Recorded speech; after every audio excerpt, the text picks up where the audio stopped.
హిందుత్వానికి జరుగుతున్నటువంటిది ఇక్కడ దాడి జరిగింది, ఇక్కడ హిందువుని అవమానించారు, లేకపోతే ఇక్కడ హిందూ గుళ్ళల్లో ఇలాంటి తప్పు చేశారు, ఇట్లాంటి చెప్పేవాళ్ళు ఇప్పుడు కొంతమంది వచ్చారు.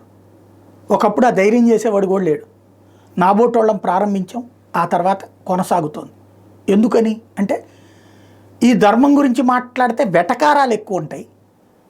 ఈ ధర్మానికి సంబంధించి జరిగే అవమానాల గురించి మాట్లాడితే తప్పేంటంట అనేవాడు ఉంటాడు, ఇది తప్పు అని మాట్లాడేవాడు ఉండడు. ఇప్పటికే చూడండి నా వీడియోల కింద అట్లా హిందూ ధర్మానికి సంబంధించిన అంశాల కింద ఎలాంటి కసితో కూడిన కామెంట్లు పెడతారు. వాటిని స్పందించే హిందువులు తక్కువగా ఉంటారు.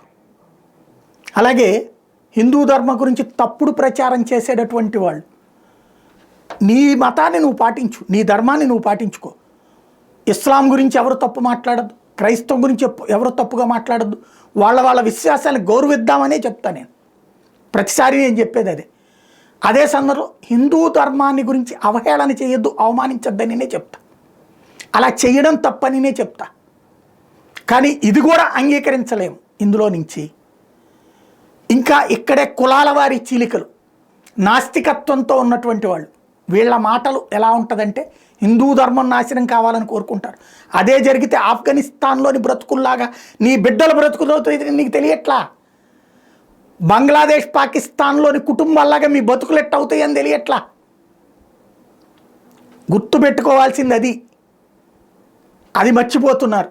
ఇవాళ రాబోయేటటువంటి రోజుల్లో హిందువులంతా ఏకమై హిందూ ధర్మాన్ని అవహేళన చేస్తే కొట్టద్దు, చంపద్దు, తప్పు అని ఎలుగెత్తి మాట్లాడండి. గట్టిగా అరిచి మాట్లాడితే గుండాగాల అవతలోడికి, అంతే తప్పించి దౌర్జన్యాలు చెయ్యొద్దు, కొట్టద్దు, చంపద్దు. బట్ నిలబడాలా, ధైర్యంగా నిలబడతాడు హిందువు అనుకున్నప్పుడు అవతలోడు భయపడతాడు.